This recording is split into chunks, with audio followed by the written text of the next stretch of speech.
আমি দীর্ঘ 6 বছর প্রবাসে ছিলাম।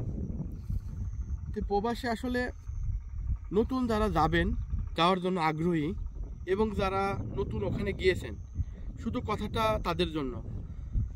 এ কারণেই, কারণ নতুন অবস্থায় প্রবাসে গেলে যে একটা ভোগান্তিতে আসলে মানুষ পড়ে, যারা পুরাতন লোক আসলে রোমে থাকে কিংবা পুরাতন লোকের সঙ্গে যখন দেখা হয়, তারা নানা ধরনের কথা বলে সেই নতুন মানুষটাকে আসলে অনেকটা কি বলবো, বিভ্রান্তিতে ফেলায়।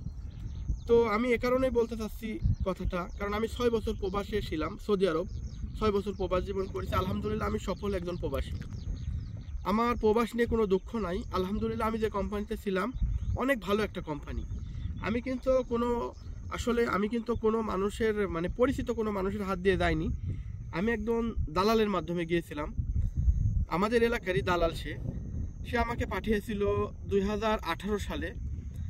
2018 সালে জানুয়ারি মাসে আমি যখন প্রথম প্রবাসে যাই, তখন প্রবাসে যাওয়ার পরে আমি যখন রিয়াদ এয়ারপোর্টে নামার পরে যখন আমি একটা হোটেলে যাওয়ার পরে সেই হোটেলের একজন কর্মচারী সে আমাকে বলল, ভাই সৌদি আরবের অবস্থা ভালো না, অনেক খারাপ, আপনি কিসের জন্য সৌদি আরবে আসছেন?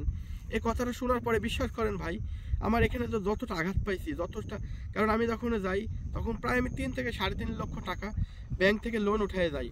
আমার এমন হচ্ছিল ভাই, যে আমি যদি সৌদি আরবে যেতে পারি, সৌদি আরবের পাহাড় কেটে যখন আমি টাকা ইনকাম করব, তাও আমি বাবা মার স্বপ্ন পূরণ করবো ইনশাল্লাহ। আমার এরকম লক্ষ্য ছিল।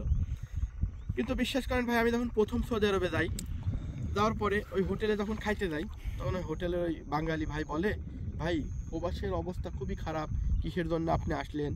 এ কথা শোনার পরে আমার অনেকটা মন ভেঙে যায়। কিন্তু আমি ওইটা পরোয়া না করে আমি ওখান থেকে যে শহরে যাই, সেই শহরে যাওয়ার পরে ভাই আমার ওই রোমের লোক আমাকে বলে, কিসের জন্য আসছেন? বিদেশের অবস্থা ভালো না, এই না সেই না। এটা শুনে আমার সত্যি মনটা অনেক ভেঙে যায়, যে আমি এত টাকা 5 লক্ষ টাকা খরচ করে আমি বিদেশে আসলাম। আসার পরে যারা পুরাতন ভাই তাদের থেকে শুনছি যে আসলে এখানকার অবস্থা ভালো না, বাইরে কেমন কাজ কাম নাই, এই অল্প সামান্য বেতনে আমি কি নিয়ে চলবো? এটা শুনে ভাই অনেকটা মন খারাপ হচ্ছিল। হওয়ার পরে আমি ভাই যখন ডিউটি শেষ করে আসার পরে আমি বিকেলবেলা একা থাকি আর মনে মনে ভাবি, আল্লাহ এত টাকা ঋণ করে আসছে, কবে এ টাকা শোধ করবো? আমার বেতন শুধু 700 রিয়াল, সে 2018 সালে।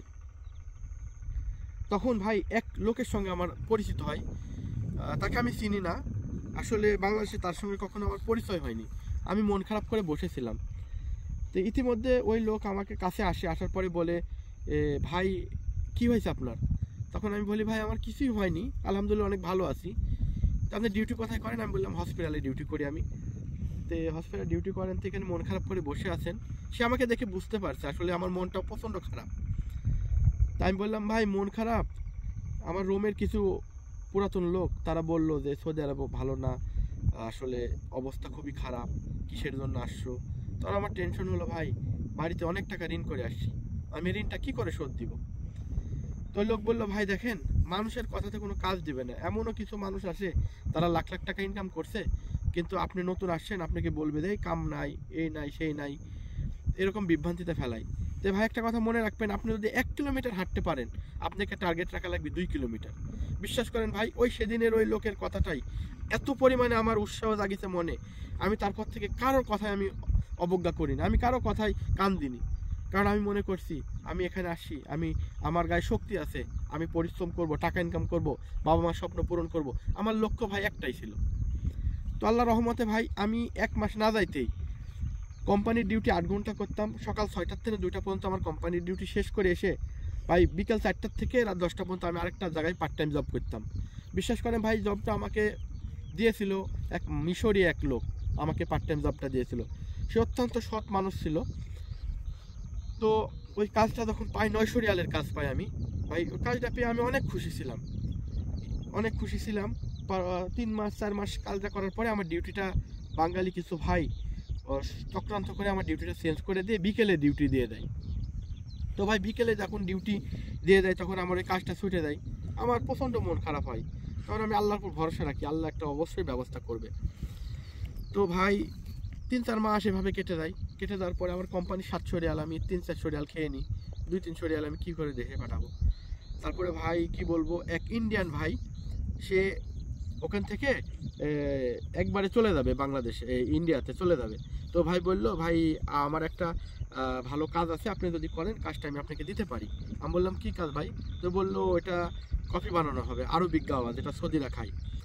আমি বললাম ঠিক আছে ভাই, আমি ওইটা বানাবো, আমি ওইটা বানাবো। তো বললো কত টাকা দিবে? তো বললো 900 রিয়াল আপনাকে দিবে, 3 মাস পরে 1000 রিয়াল দিবে। আমি ওই কাজটা করলাম। ভাই বিশ্বাস করেন, ওই কাজটা করার পরে করোনা চলে আসলো, মানে একের পর এক বাধা। করোনা আসার পরে আমি বেশ কিছুদিন বসেছিলাম, কোনো কাজ কাম নাই, কোম্পানি শুধু ডিউটি করি, ওইটা যে আমার চলে না ভাই। 700 রিয়াল জানেনই তো, কী করে চলবো? তো তখন করোনা শেষ হওয়ার পরে ওই সৌদি আমাকে ফোন দিয়ে বলে তুই কোথায় আয়। তো আমি অফিসে গেলাম, যাওয়ার পরে বললাম আমরা 12 জন লোক আছি, তোকে 1200 রিয়াল টাকা দিব, 1200 রিয়াল দিব। তুই 1200 রিয়ালের ভিতর থেকে চা কফি সব কিনে নিবি, নেওয়ার পরে যে অবশিষ্ট যেটা তুই রেখে দিবি। আমি বললাম ঠিক আছে। বিশ্বাস করেন ভাই, ওই কাজটা আমি 15 দিন না করতেই আরও 5 জন চলে আসে, তো 17 জন হয়ে যায়, 1700 রিয়াল। তার ভিতরে আমি 300 রিয়ালের কফি কিনি, গাওয়া কিনি, এগুলো কিনে বানাই। আমার মনে করেন 1400-1500 রিয়াল আরও টিপস থাকে, এগুলো দিয়ে পাই। এরকম করতে করতে ভাই আমি 2000-2500 রিয়াল পর্যন্ত বাইরে কাম করেছি। তো একটা কথা বলবো কি ভাই জানেন, বিদেশে যখন আপনি যাবেন নতুন, তখন অনেকজন অনেক কথা বলবে। কে বলবে কিসের জন্য যাচ্ছ, এই সৌদি আরবের অবস্থা খারাপ, এই ভালো না, সেই না। কিন্তু একটা কথা মনে রাখবেন ভাই, আপনার কোম্পানিটা দেখে যাবেন। কোম্পানিটা যদি সলিড হয়, কোম্পানিটা যদি সাপ্লাই না হয়, 100% আল্লাহর উপর ভরসা রাখবেন, সৌদি আরব থেকে কেউ খালি হাতে আসে না। কারণ আমি নিজে 6 বছর ছিলাম, 6 বছর আমি ওখানে ছিলাম, আলহামদুলিল্লাহ অনেক ভালো ছিলাম। মাঝে মধ্যে মানুষের কষ্ট আসে, কষ্টের পরেই আসে সুখ, এটা তো সবাই জানেন। এজন্য ভাই বলি, যারা নতুন সৌদি আরবে যাবেন, মানুষের কথায় কোনো সময় কান দেবেন না। একটা কথায় মাথায় রাখবেন, আপনার শক্তি আছে, আপনার পা দিয়ে আপনি চলতে পারেন, আপনি কেন মানুষের উপরে ভরসা করবেন? ভরসা তো করবেন এক উপর আল্লাহর হাতে। উপর আল্লাহ যদি আপনার রিজিক লেখে থাকে, কেউ আপনার রিজিক কখনো নিতে পারবে না। আপনার যতটুকু আল্লাহ নির্ধারিত দিয়েছে সেটাই আপনার হবেই, যেভাবেই হোক। মানুষ বলবে এই নাই সেই নাই, কাজ নাই, কি করতে আইছো, মানুষের কথায় ভাই কোনো সময় কান দেবেন না। কারণ আমি সৌদি আরব ভাই 6 বছর ছিলাম, আমার অভিজ্ঞতা থেকে আমি বলছি আপনাকে, মানুষের কথাই কখনো কান দিবেন না। আপনাকে বিশ্বাস করেন 100 জনের ভিতরে 99 জনাই বলবে যে খারাপ, ভালো না, এই না সেই না, কিন্তু দেখবেন সে মাসে 50,000-1 লাখ টাকা কামাই করছে। আর আরেকটা কথা কি জানেন ভাই, সৌদি আরবে গেলে আপনি যখন নতুন যাবেন, রুমে হয়তো একটু আরও 3-4 জন থাকবে সিনিয়র ভাইয়েরা, তাদের সঙ্গে কখনো বিয়াদবি করবেন না। আপনি চাবেন আপনার মতো করে সবসময় নম্র ভদ্র হয়ে থাকতে। একটা সময় দেখবেন ওরাই আপনাকে অনেক ভালোবাসছে, স্নেহ করছে, আদর করছে। তো বিদেশটা জীবন ভাই অনেক কষ্টের জীবন, ঠিক আছে? প্রত্যেকটা ভাই, বাংলাদেশি ভাই বলেন, ইন্ডিয়ান ভাই বলেন, যে দেশ থেকেই যাই, সবাই কিন্তু গরিব মানুষ, আমরা কেউ বড় লোক না ভাই। অনেক টাকা ঋণ ধান করে আমরা যাই, কিভাবে শোধ দিব একটা টেনশন থাকে আমাদের মাথাতে। তো ভাই ওখানে যাই আমরা ভালোভাবে থাকবো, সঠিক পথে চলবো, এমন কিছু করব না যাতে আমাদের বাঙালি ভাইদের বদনাম হয়, আপনার কোনো সমস্যা হয়। কারণ আপনার যদি ওখানে সমস্যা হয়, আপনার পরিবারের এখানে সমস্যা হবে।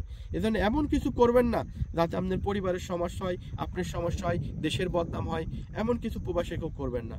আমি আপনাদের ছোট ভাই, আমার কথাগুলো যদি ভালো লাগে ভাই, অবশ্যই আমার চ্যানেলটি সাবস্ক্রাইব করবেন, পাশে থাকবেন। আসসালামু আলাইকুম।